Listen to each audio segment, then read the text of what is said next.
Um, so just to kind of jump right in here, this is a photo that was clipped from one of our videos way back in, the end of July or August, I believe. We call this area Rolling Hills. And we were getting quite a lot of activity there. And on this particular occasion, um, we got some rock clacking back from this location where this possible Sasquatch was videoed. We actually didn't see this. A friend of ours, we give credit to, Brian Hansen, he actually found it in the video, pointed out to us, cleared up the photo, and is sharing this with us now. You can kind of see a log there, and then off to the base of that tree, which this distance is roughly 80 yards up a hill from our location. It was cleared up and the picture was cleaned up, so it kind of looks a little funny, but in essence, you can get the gist of what it looks like at the base of that tree. And it was intriguing because we have this theory that a lot of the times they're not up roaming the woods, walking around while we're out there looking for 9-foot apes or paranormal. But if they are in the physical sense, I believe that they stay low, which is strategic. Things of that nature. If you're staying low, you can stay hidden. And it looked like it was peeking at us. So we really can't tell if it is or it isn't, but it was an intriguing photo that I figured I'd share with you guys. Now, here's another clip from one of our videos. You really can't see much. It's really garbled also, but it was roughly 2.5 miles into the woods. It was in a ravine taken with a backpack cam, and you could kind of see the outline of a face in the middle of the screen. You can't. It's hard to see. So what I want to say here is it a possible? Yes. Is it? Could it be anything? It could be. But it's got the structure of looking like a Sasquatch. Like I said, everything in the woods is not Sasquatch. You need to remember that. Um, but now, since I'm moving off of the flesh and blood a little bit to more paranormal because of what I witnessed, I have to. Everybody says be open minded, but actually, I need to be a little bit more closed minded and focused right now at figuring out what aspects I need to pay attention to, if that makes any sense. What I'm trying to say is I can't leave pieces of the puzzle on the table. A lot of people are either one side or the other, paranormal or not, and I feel they're missing parts of the whole story here. The way I look at it is the certain parts of paranormal that happen, there's certain parts of flesh and blood that happen. So who are we to choose? We don't make that determination. So we have to start paying attention and using and utilizing everything that they give to us, whether it's in their physical sense or metaphysical sense, essentially the paranormal. And you have to grasp and take from each section. You can't be the one to choose. You don't have that right. You have to learn all the way around. So when people want to negate some of the things that you're saying, you just take it with a grain of salt and keep on moving. Because if you're focused on your research, you know what you're doing. I'm starting to lean a lot more in the metaphysical sense now. After what I've seen, I mean, I just can't jump fully there because I've seen them in both states. When you see something that looks flesh and blood and then you see what it does when it disappears, it's hard to wrap your head around it. So I feel I have to grab from both camps of my research. I have to. If not, I'll be missing parts of the puzzle. Or maybe it's the way they trickle down the information to us slowly. It's almost like we're spoon fed.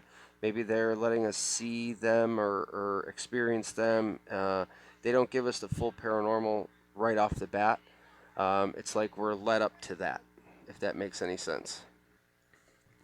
But not to jump ahead, this photo is from another backpack cam outing, and right there on the left-hand side of this tree, well, right there on the left-hand side of that tree, you can see what looks like a Sasquatch. And I'm going to go out on a limb and say that it is. It's black, doesn't match its surroundings, and it actually moves in the video. You can see its left arm kind of looks like it throws something. Now, mind you, we were walking. He didn't see it. This is on a backpack cam. The left arm moves, looks like it throws something. And as we go up the ravine, I'm actually farther away from this person, but as he goes up the ravine, it looks like this Sasquatch turns and walks away. There's also some other black things. If you take a good look back there, is it plausible? I don't know, but this one moved. So we knew it wasn't the tree. It didn't fit the bill, and it looks, like it just doesn't fit there. So when we seen it moving and everything happening, you can see what I'm saying.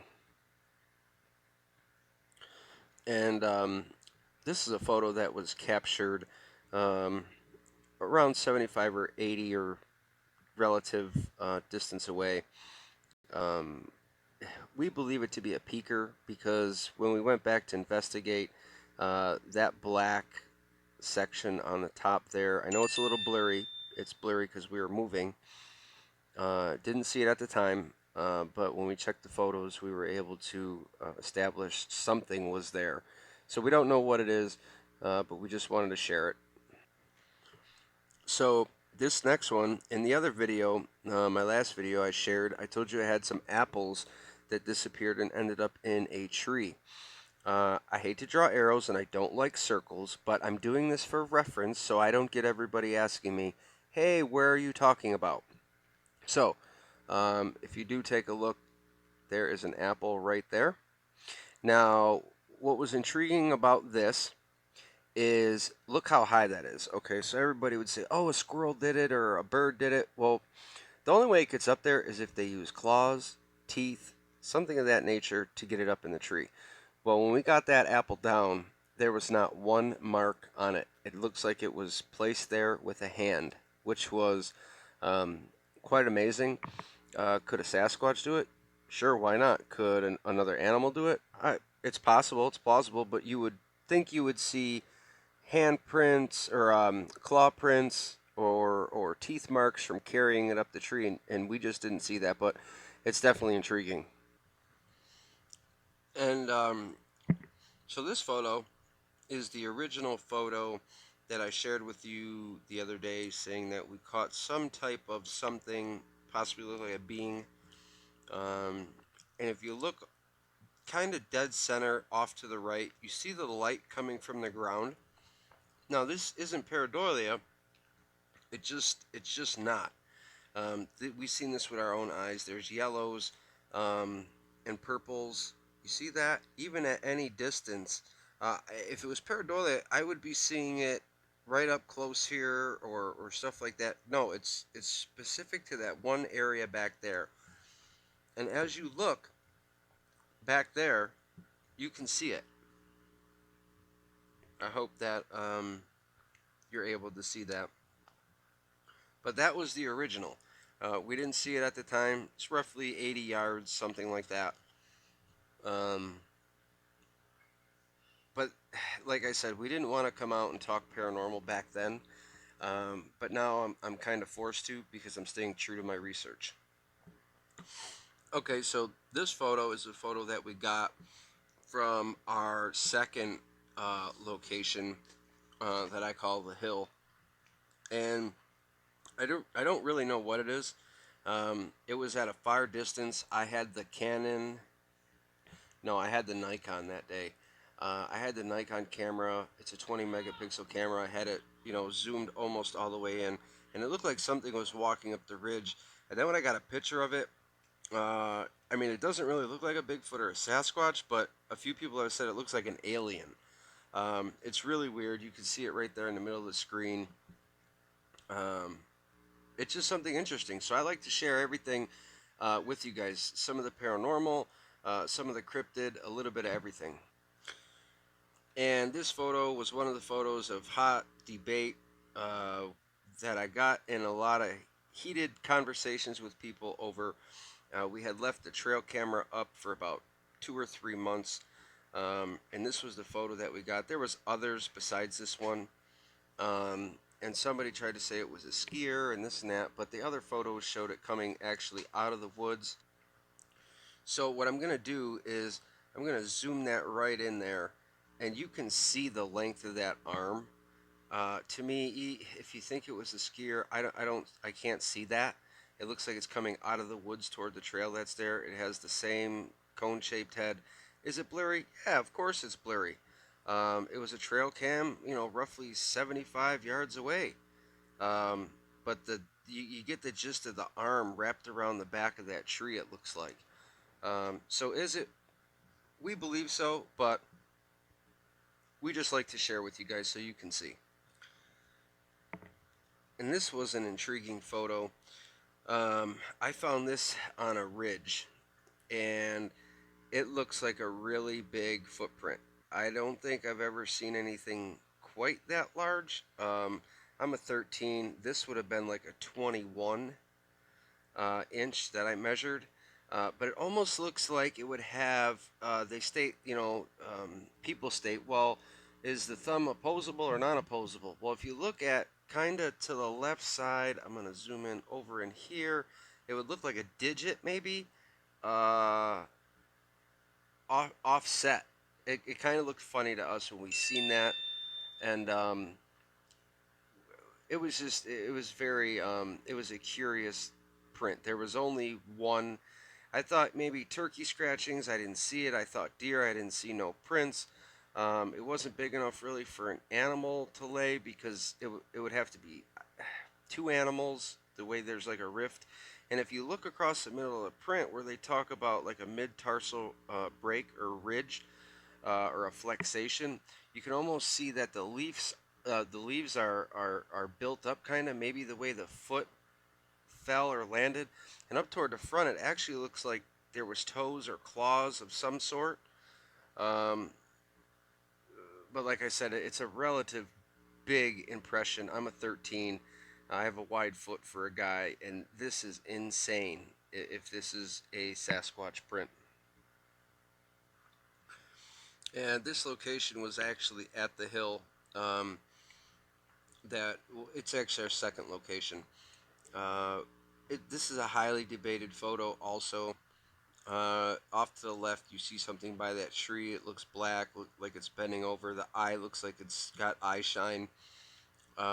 Leaves, as you can see in the photo, usually don't show eye shine, so anybody that tried to say it was part of the tree, it wasn't. I'll try to show you the original photo, or something close to it here. Here it is highlighted in yellow. As you can see, that tree right there is a half a tree. It's roughly 6 foot, and we had some stuff laid out there in the front, and it looked like the Sasquatch was coming in to take a look or grab it, and there was a raccoon walking back at the same time, and it looks like it stood up. You could see the eye shine clearly. That's not part of the trees or the background. Because it wasn't there prior. And in the original video, I do share a breakdown on the page way back of a video where you can see it moving. It's behind the log and then it's there. So like I said, everything we get, we try to be relative. Everything is not Sasquatch in the woods. You wouldn't believe the amount of time we spend going through hours of audio, thousands of photos, hundreds of videos. Just the time that you spend out there to become one with nature, you're learning. You're learning about everything. If the paranormal is involved in this, which from what I've seen, has to be. So I encourage you guys to be open-minded in the sense, stop causing the divide. Stop causing the rift. If you're strictly woo or strictly flesh and blood, start paying attention. I understand there's some crazies out there. Everybody wants to call people crazy. But look at it as beneficial for your research. That if you can take certain things from either one and put it with your research and say, hey, that could make sense. You got to start wrapping your head around the whole puzzle. And the things that I try to tell people are, if you're missing these pieces, everybody thinks they know what it is. Everybody thinks they know the truth, right? Well, if you're lacking these certain key pieces, and it may be from the flesh and blood or from the whatever factor, we don't know what it is. We created these groups. We need to remove ourselves a little bit, like I said before, because it's just gotten ridiculous. We should not be making these choices.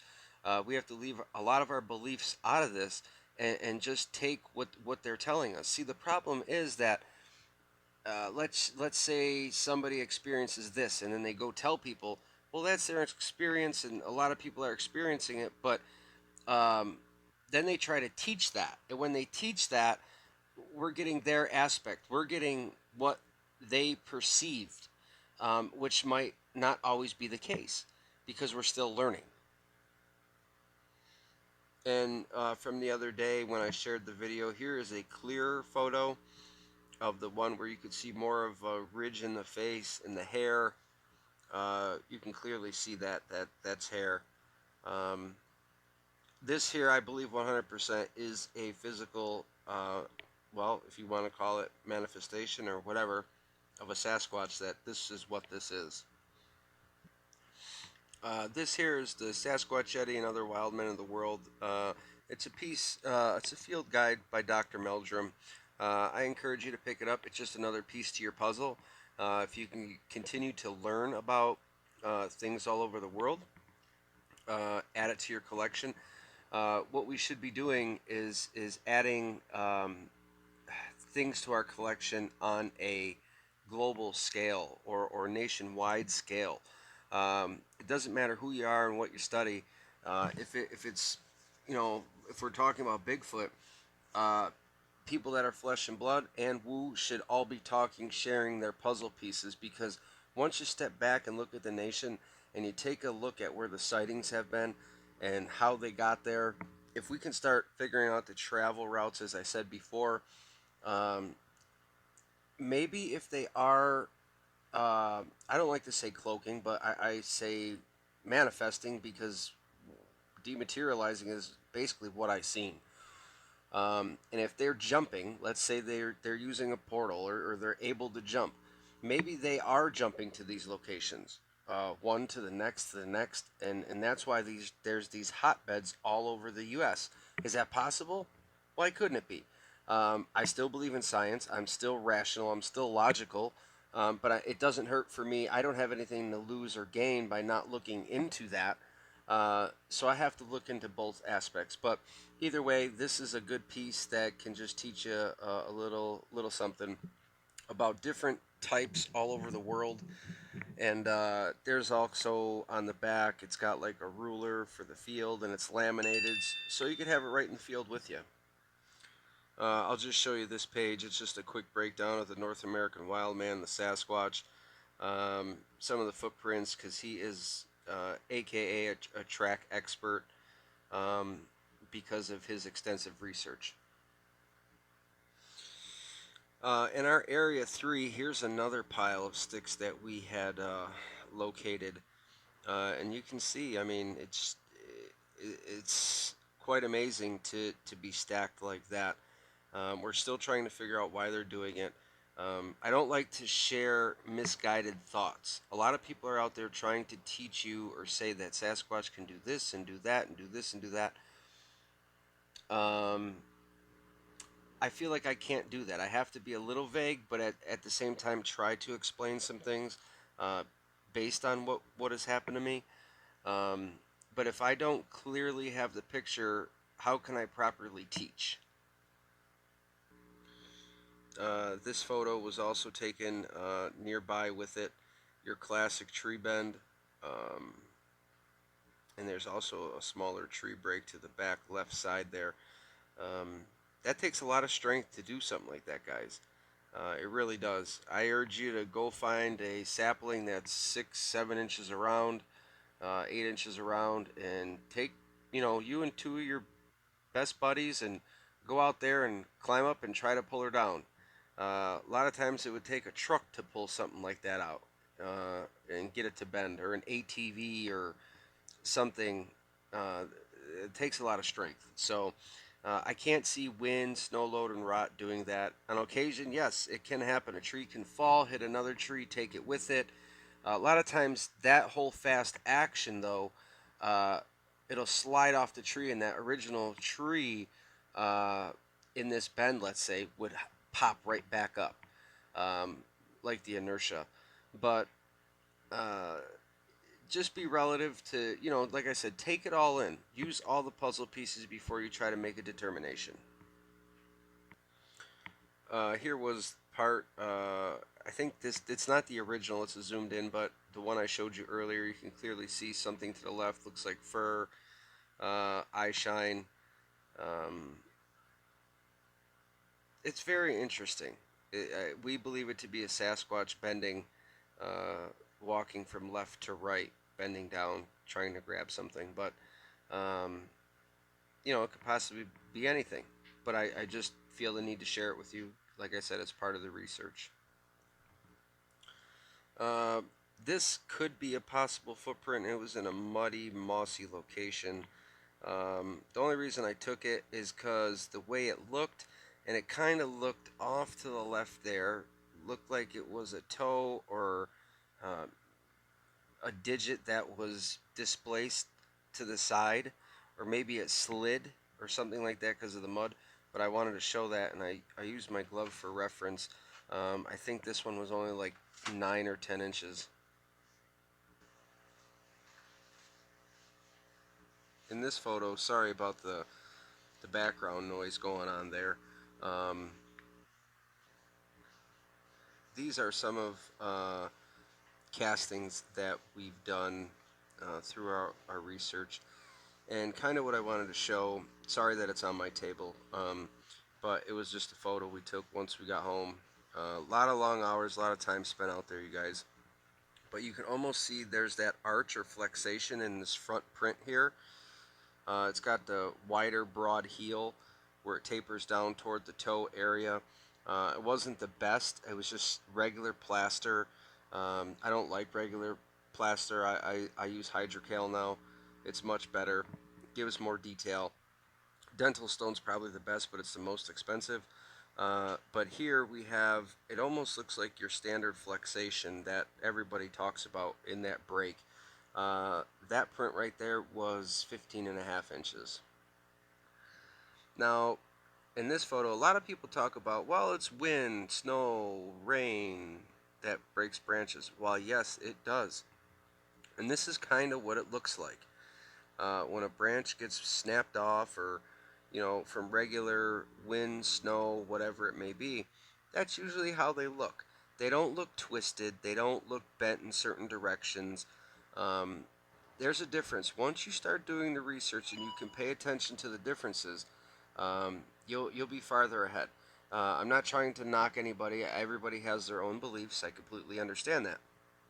Uh, but but if you are researching, start to pay attention to these things.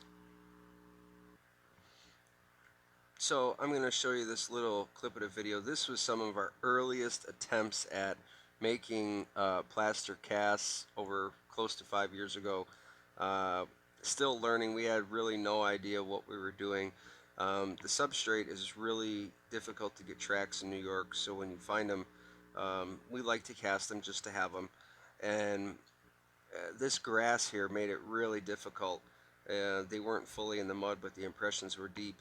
So I'll go through this, and then at the end of the video, I'll share some things.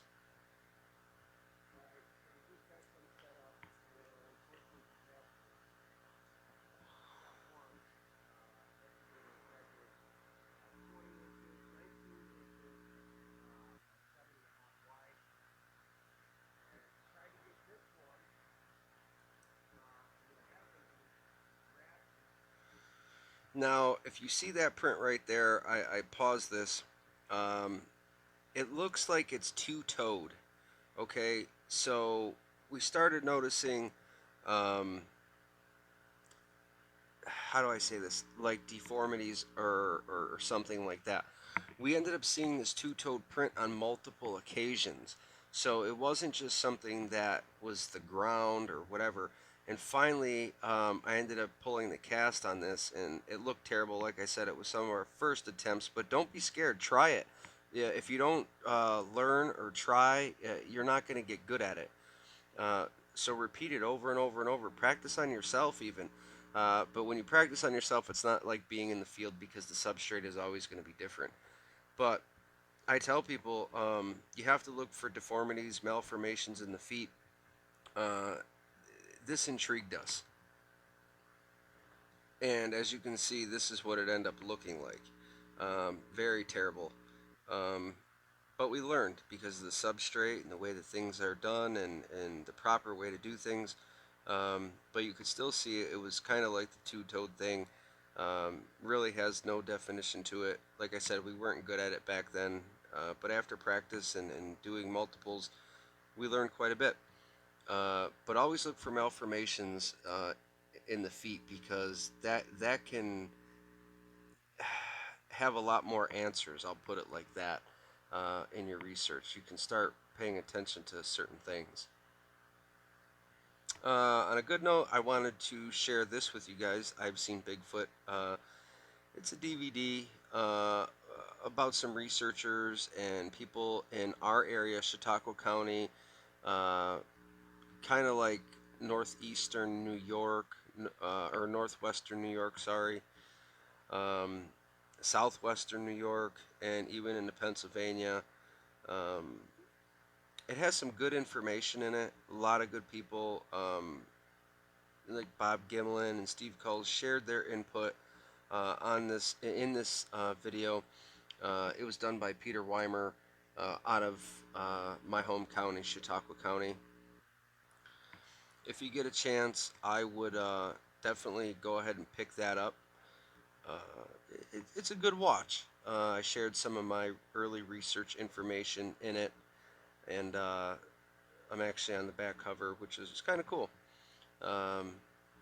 So you can go to I've Seen Bigfoot, and I'm sure Peter has it listed how you can go ahead and purchase it if you haven't.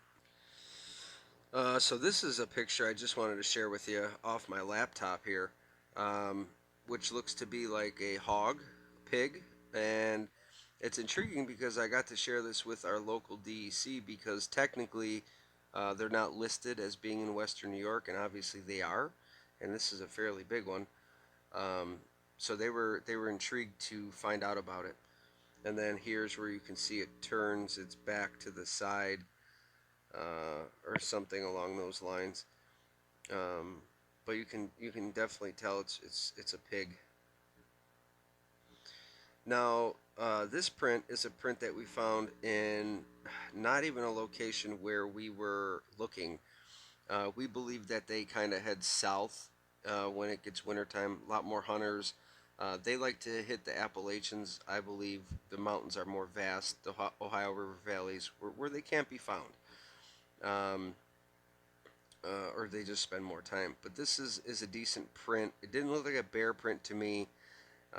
If it was a bear print, I'd feel that it would have claws. You would see the claws when it walked. So when I found this on a creek bottom, it was interesting, and I'll share the next one with you.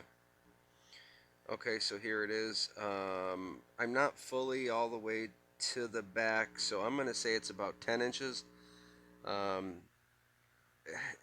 That would be big for a bear, especially in my area. So I'm thinking it's some type of juvenile or something like that. But this was right along the muddy bank, but it was going up, so there was only one. So at least you could see that. And let's go to the next one. And last but not least, here was me sharing some of my information at the Chautauqua Lake Bigfoot Expo. KB was there sharing a lot of her information. Steve Coles sharing a lot of his information. If you get a chance next year, come on out. It's great. Contact Peter Weimer. They're trying to grow the event. It's a very good time. People come from Ohio and all over.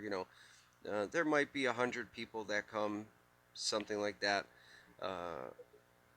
But this area hasn't been fully researched. We're like one of the only research groups out here that I know of. And since that has happened, I've had such an influx of calls from people all over Western New York, Gowanda, Forestville, Arkwright, Cherry Creek, Jamestown, Binghamton.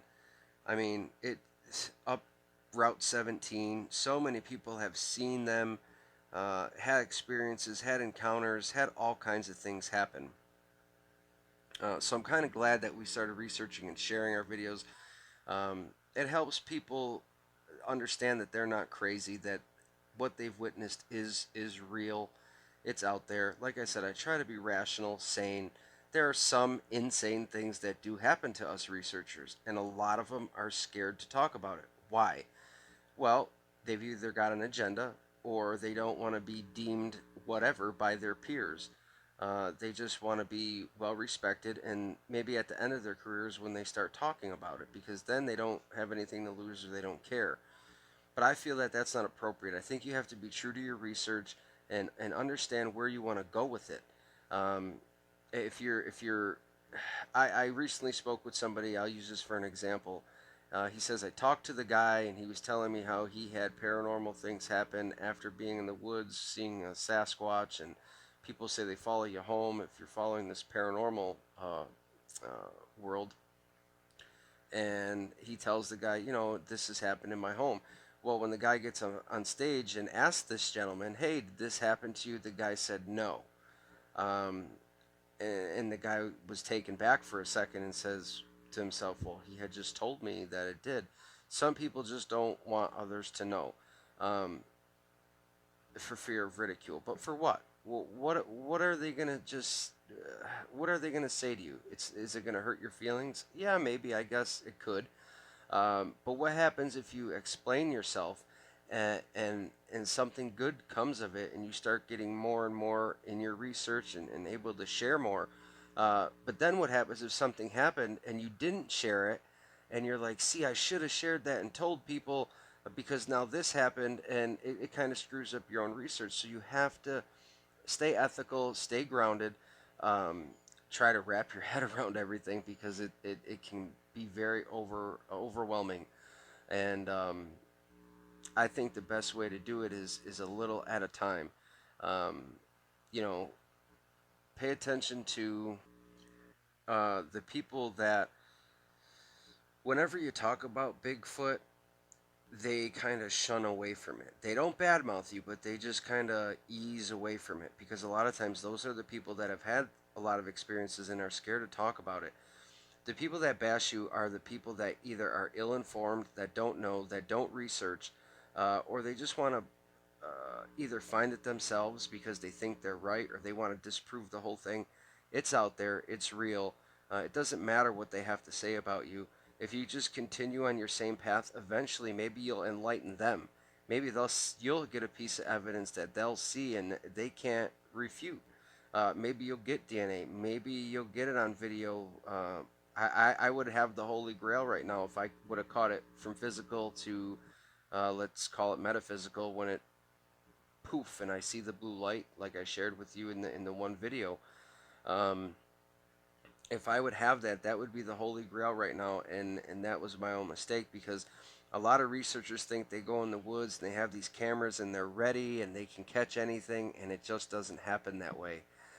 It's always when you least expect it, or when you're caught up doing something else. It's almost like they do these things to you. You'll be caught up looking at a tree break. You'll be caught up looking at prints. You'll be all getting hypered up because you've got sounds or whatever's going on, and then bam, that's when you have the sighting because you weren't expecting it because you were preoccupied in essence. Um, so there's a lot of things to start taking in if you are going to really start researching. Um, a lot of people call me frightened for their life sometimes. I've had people call and say that they're possibly trying to break in their house. Some stories are crazy. You'll get people say, well, they were on my roof. Things like that. You got to just overlook it, maybe hear the story out, maybe see if there's any tidbits of information. But once you've been doing this long enough, you can tell who is true and who is not. if you've got a researcher that you're watching that continuously goes in the woods and every time brings back a Sasquatch print, that's virtually impossible. I have four total over 5 years, and that's a feat. That's like a lot. So when you got guys that have 20 of them, unless it's a trackway or something like that, where they can pull multiples, half the time, you may go out and see, Bigfoot footprints on a number of occasions, but they may not be good enough to cast. The substrate is very hard. They may be in a bad location. So it's virtually impossible to get them every time. So I just forewarn you to watch out for these things, um, and kind of just be more aware. Stop criticizing and start taking it in. Okay, so now what I'm doing is I'm going to show you this quick clip that I have posted from one of our outings.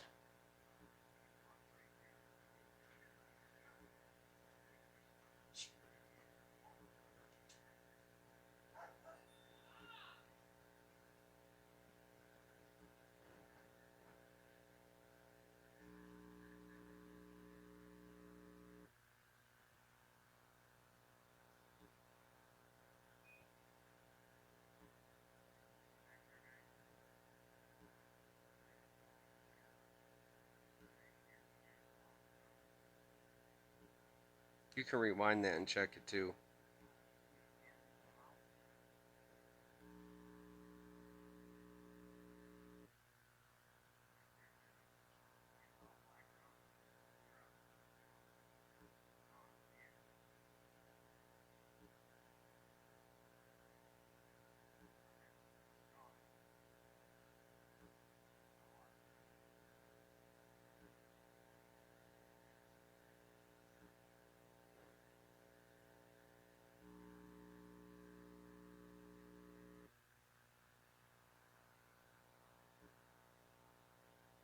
You can watch this all on my YouTube channel, but I figured I'd share it. And if you pay attention, his arm comes out a couple times. See that arm extending? Watch.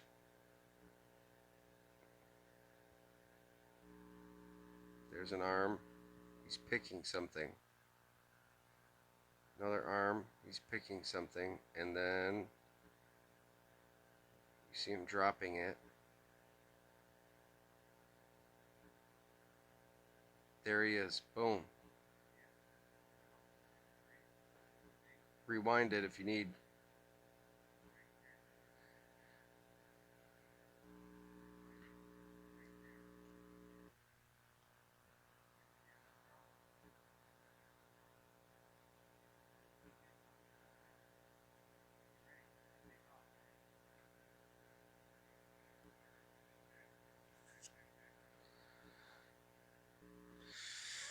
So virtually what you seen was a real Sasquatch. I was setting up a trail cam. I set my camera down, let it face out in front of me. I walked back to the tree, set up the game cam, seen one off to my right while I was doing that. Was very upset because I didn't get it on film. As I walked back toward the camera, unknown to me, there was more out in front of me. Um, Everything you see is real and true. You can go through a lot of my videos here. You can see as we progressed and learned more things over time. Um, if you use it as it's more like a puzzle piece. You take a little bit of everything. Sorry about the pop-ups, um, but you know, months and months and months of research and years, and so like I said, just start taking everything in. Um, Pay attention to what's going on around you. If you want to get together and you want to do an outing in the spring or summer, let me know. I'm willing to go with a couple people. Um, Share with what I've learned. We can have some good discussions, even if we just meet up and talk. I mean, why not? It can't hurt. Like I said, everybody um, needs to start sharing. we all need to start paying attention to kind of what's going on in nature. I don't like to give a lot of theories on the videos. You can go back through and pay attention to some of my early theories. But now I have to start researching into the paranormal a lot more. But for all the people that are out there in the paranormal, don't be scared to reach into the flesh and blood section, because I hate calling it that. This is all ridiculous to call it all this stuff. We've done this. We've created this. The only way we can uncreate it is to fix it ourselves. So hopefully that can happen. Uh, but you need tidbits from everywhere to start putting the puzzle together. Everybody says it's this, and I believe they're that. Well, that's your belief. You can believe you can believe it's the Nephilim. You can believe it's this, or you can believe it's from the Bible, or Cain and Abel. There's so many stories out there you don't know. People call them forest dwellers. A lot of people want to get to know them. They don't want to prove it. Um, but either way, we all need to start focusing on everybody's research that we can, so we get a better handle. So you're not just out there saying, "Oh, that's fake," or "That's garbage," or "That's this," or "That's that," because that's your belief. If you're interested in researching, let me know. If you're in my location, if you're near me, if you have things going on in your property, feel free to contact me on Facebook, or down below in the video. You can go ahead and say, hey, I want to talk to you about some things, and I try to get back to everybody as best as I can. Um, share your research with me too. I do this so I can get